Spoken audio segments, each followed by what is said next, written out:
Aujourd'hui, je vais vous donner des nouvelles d'un pays dont on parle peu, le Congo-Brazzaville. Parce qu'il m'a semblé l'archétype du pays bien doté, riche, mais où la population qui y vit reste pauvre. Alors pourquoi? Le Congo est un État d'Afrique centrale, situé sur l'équateur.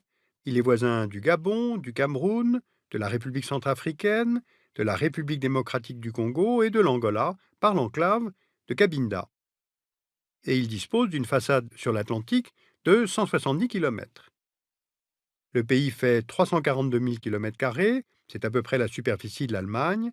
La monnaie est le franc CFA et la langue officielle le français. C'est un pays peu peuplé, 4 300 000 habitants, dont plus de la moitié vit dans les deux principales villes du pays, Brazzaville, la capitale, le long du fleuve Congo, et Pointe-Noire, la capitale économique. Alors justement, qui sont les peuples qui habitent au Congo-Brazzaville? 86% des Congolais sont chrétiens, avec une minorité d'animistes et de musulmans, mais ils pratiquent en fait largement le syncrétisme. Et parmi les principaux groupes ethniques, on trouve les Congos, qui représentent à peu près la moitié de la population, les Téké et les Mboshi. Ces peuples, qui appartiennent à la famille des langues bantoues, avaient établi de riches et puissants royaumes bien avant l'arrivée des Européens. On songe notamment au royaume du Congo, dont on voit ici la localisation à la fin du XVe siècle. C'est d'ailleurs en 1482 que Diego Caon, un explorateur portugais, aborde l'embouchure du fleuve Congo. Les Portugais entrent progressivement en contact avec les chefferies, apportent avec eux des missionnaires. En 1491, le roi Ndinga Nkuvu est même baptisé sous le nom de Jean Ier. À partir du XVIIe siècle, la région devient un centre important de la traite des Noirs. Les commerçants français, eux aussi, s'intéressent à ces territoires, étant également trafiquants d'esclaves et d'ivoire. En 1885, le Congrès de Berlin découpe le continent africain entre puissances européennes. Regardez cette carte publiée par la Royal Geographical Society. Elle montre l'Afrique centrale en 1890. À l'est du fleuve Congo, on voit l'État indépendant du Congo, sous souveraineté du roi de Belgique, Léopold II. À l'ouest, le Congo français, et puis on voit aussi l'enclave de Cabinda, placée sous protectorat portugais. 20 ans plus tard, en 1910, comme vous le voyez sur cette autre carte britannique, les territoires situés à l'est du fleuve Congo sont devenus le Congo belge, et à l'ouest, l'Afrique équatoriale française est créée. Elle regroupe le Moyen-Congo, le Gabon, le Tchad, l'Oubangui-Chari, avec Brazzaville pour chef-lieu. Un demi-siècle plus tard, en 1960, les deux Congos obtiennent leur indépendance, et tous deux prennent le nom de République du Congo. Et on les différencie alors par leur capitale. Le Congo belge devient le Congo-Kinshasa, et le Moyen-Congo devient le Congo-Brazzaville. L'ancien Congo belge prendra ensuite le nom de Zaïre entre 1971 et 1997, puis celui de République démocratique du Congo, souvent surnommé RDC. L'ancien Moyen Congo prendra quant à lui le nom de République populaire du Congo entre 1969 et 1992, avant de reprendre celui de République du Congo. Voilà donc l'origine des différences entre les deux Congos que l'on confond souvent. Alors aujourd'hui, comment vit le Congo-Brazzaville? Ce pays est particulièrement bien doté en ressources naturelles. D'abord les ressources hydrographiques. Il y a deux bassins fluviaux principaux, celui du fleuve Congo et celui du fleuve Kwilu-Nyari. Et de ce fait, les ressources renouvelables d'eau douce par habitant sont évaluées à 53 000 m3 par habitant, ce qui est considérable. Pour vous donner un ordre de grandeur, en France, la disponibilité moyenne par an par habitant en eau se situe autour de 3 000 m3. Donc, beaucoup d'eau au Congo. Il y a ensuite la forêt équatoriale. Elle couvre 22 millions d'hectares, soit les 2 tiers du territoire. On y trouve des essences précieuses et semi-précieuses, telles l'okoumé, le sapelli, le limba notamment, dont les coupes sont largement exportées. Il y a aussi les ressources minières, d'importantes réserves de minerais de fer estimées à plus de 10 milliards de tonnes, soit à peu près 6% des réserves mondiales. On trouve également des mines de diamants, de cuivre, d'or.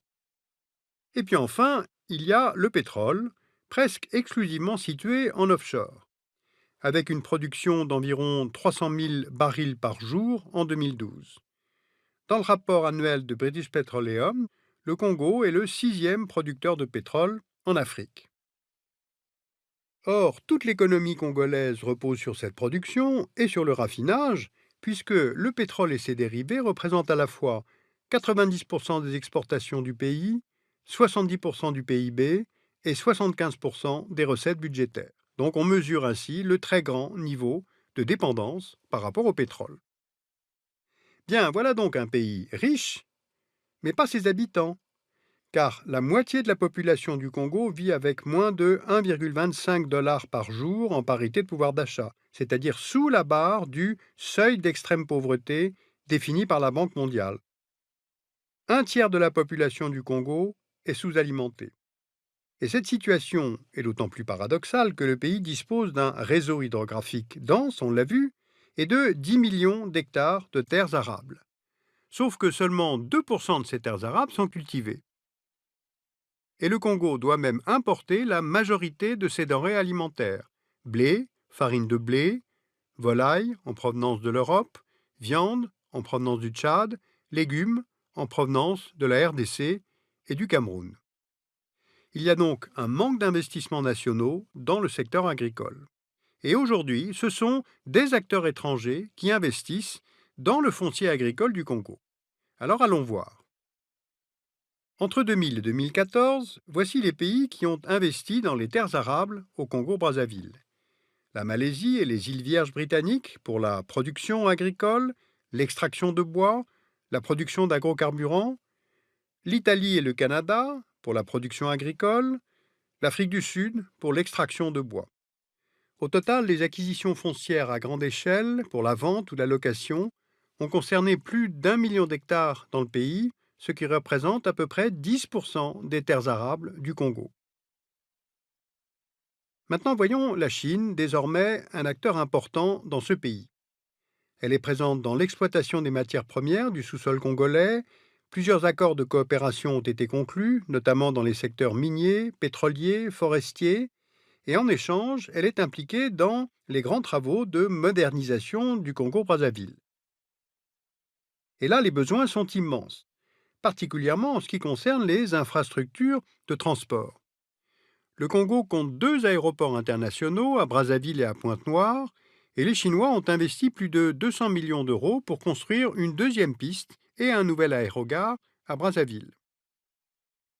Le Congo a 2 ports principaux, un port fluvial à Brazzaville et un port maritime à Pointe-Noire en eau profonde.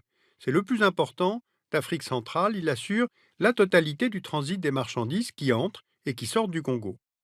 Eh bien, le groupe chinois Shandong Land Bridge investit dans la construction d'un port pétrolier et dans la modernisation de la raffinerie à Pointe-Noire.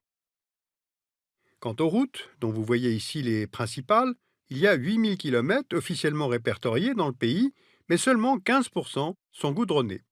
Eh bien, l'amélioration des routes fait partie des priorités du gouvernement, notamment celles qui relient Brazzaville et Pointe-Noire.